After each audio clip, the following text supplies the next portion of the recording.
There's something most trainers will never tell you. If you're over 50 and your glutes are flattening, the problem isn't your age. It's not the lack of squats. It's your pelvis. And today, I'm going to show you how to fix it with 3 movements. No gym, no equipment. But first, stand up right now. Put your thumbs on the bony peaks of your hips and look in a mirror. Is one thumb sitting higher than the other? Does one side look more hollow, more flat? If yes, your pelvis is already out of balance, and that imbalance is shutting your glutes off every single time you train, even without you noticing. That's the real problem. Not weakness, not age. A disrupted signal between your brain and your muscles. Stay with me through the 3rd movement, because that's the one that targets the muscle almost every program ignores, and the one most responsible for the rounded shape on the sides of your hips that most people are trying to get back. Now let me explain why this happens, because without understanding the cause, any exercise will keep failing you. Your pelvis is the structural base of your entire lower body. When it's properly aligned, your glutes, especially the gluteus medius, the muscle on the outer side of your hip, can receive the signal from your brain, contract fully, and respond to training. But decades of sitting, of moving in the same limited patterns, of unconsciously favoring one side, gradually pull that pelvis out of neutral. Not dramatically, not painfully, silently, over years. And when the pelvis shifts, the signal gets scrambled. The brain is still trying to recruit the glutes, but the connection is weak. The lower back, the hip flexors, the TFL step in instead. Your glutes become passengers. And over time, they weaken, flatten, and disconnect from movement entirely. This is why months of squats, bridges, and walking can produce almost no change in shape. The muscle isn't gone. It just stopped receiving the message. Research published in the Journal of Orthopedic and Sports Physical Therapy confirmed this directly. People with even subtle pelvic asymmetry showed significantly reduced glute activation during standard glute exercises. That's not a minor detail. That's the difference between training that transforms and training that just exhausts. The starting point, therefore, cannot be more reps. It has to be restoring the signal first. That's exactly what these 3 movements were built to do, and the order between them is not random. Movement number 1, wall hinge with lateral shift. Stand about 6 to 8 inches away from a wall, facing away from it. Feet shoulder width apart, toes turned very slightly inward. Soft knees, hands resting on your hips. Hinge forward at the hips and push your glutes back until they make light contact with the wall. Spine long, torso tipped, not rounded. From that position, slowly, no momentum, shift your hips to the left. Feel the right side of your hip begin to switch on. Return to center. Shift right. Feel the left side engage. Return to center. Stand back up. That's 1 rep. 8 to 10 repetitions with full control on every shift. 2 sets. If balance is a concern, rest your fingertips on a chair in front of you. The most common mistake here is letting the torso rock along with the movement. If your shoulders are moving, you've lost the target. The upper body stays completely still. Only the pelvis moves. The effort should register on the outer side of the hip on the opposite side of the shift. Not the lower back, not the thighs. The outer hip. If that's where you feel it, you're on the right track. This is not a strength exercise. It's a neurological reset. A 2021 study published in Physical Therapy and Sport showed that low-load pelvic repositioning drills improved gluteal symmetry and muscle recruitment in older adults in as little as 2 weeks. 2 weeks. This movement is the system reboot. Without it, The next two movements won't reach where they need to reach. Now that the signal is back, we load it. Movement number 2. Wall-facing squat with calf raise. Turn around and face the wall. 6 to 8 inches away, feet slightly wider than hip width, toes angled out 10 to 15 degrees. Both hands resting lightly on the wall at shoulder height. Lower into a squat with control. Chest tall, knees tracking over your toes, aiming for roughly 45 to 60 degrees at the thigh. Don't force the depth. At the bottom, rise slowly onto your toes. Hold for 1 to 2 seconds.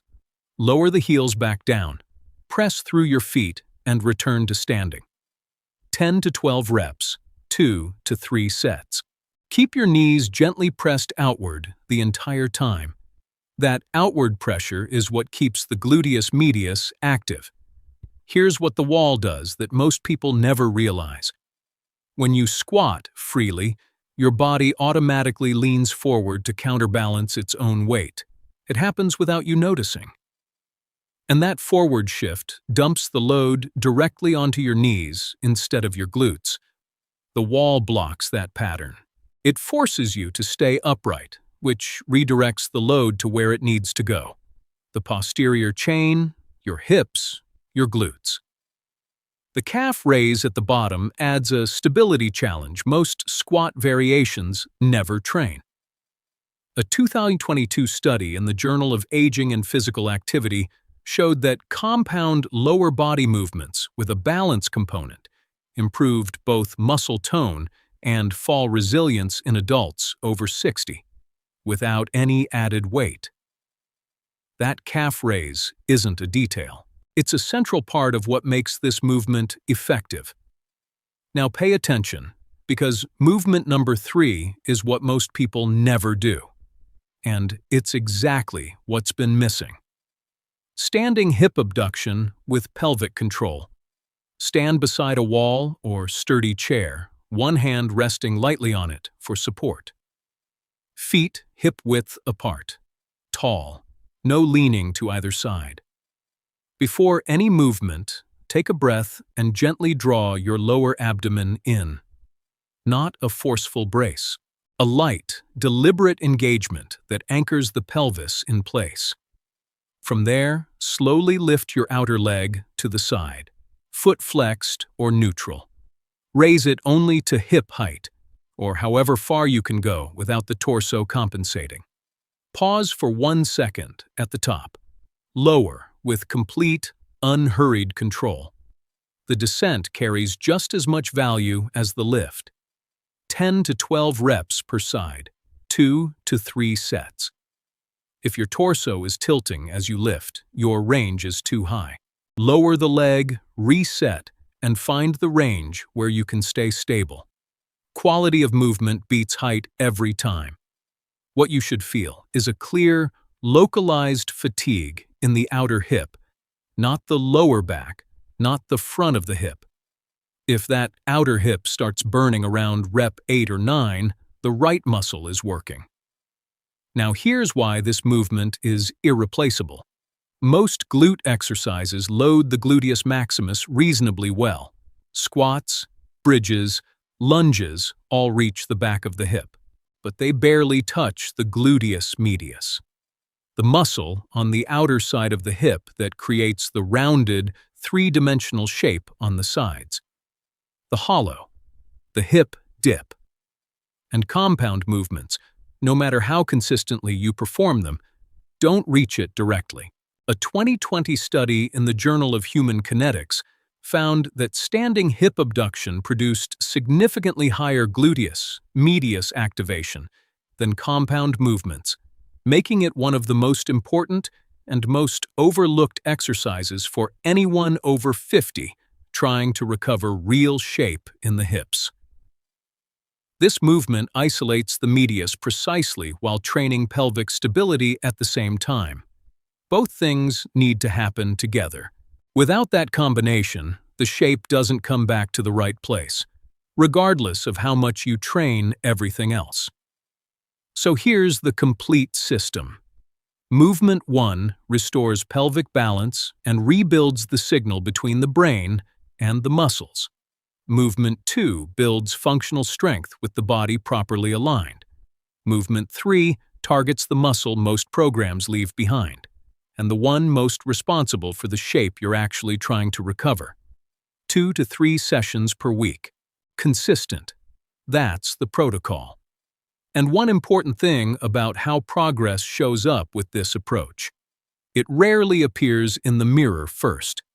Most people notice it in how they move, in the stability they feel stepping off a curb, in how easy it becomes to get up from a chair, in how the lower back stops locking up after a long walk, in how the body starts to feel reliable again instead of unpredictable.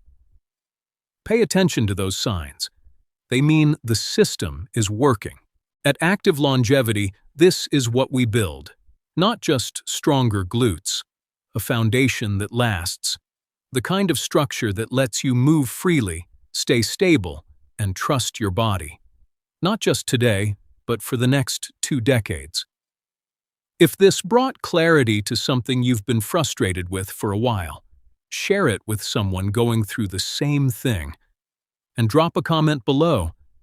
I genuinely want to know where you're starting from and what's felt stuck. That feedback helps me create the content you actually need. Let's keep building.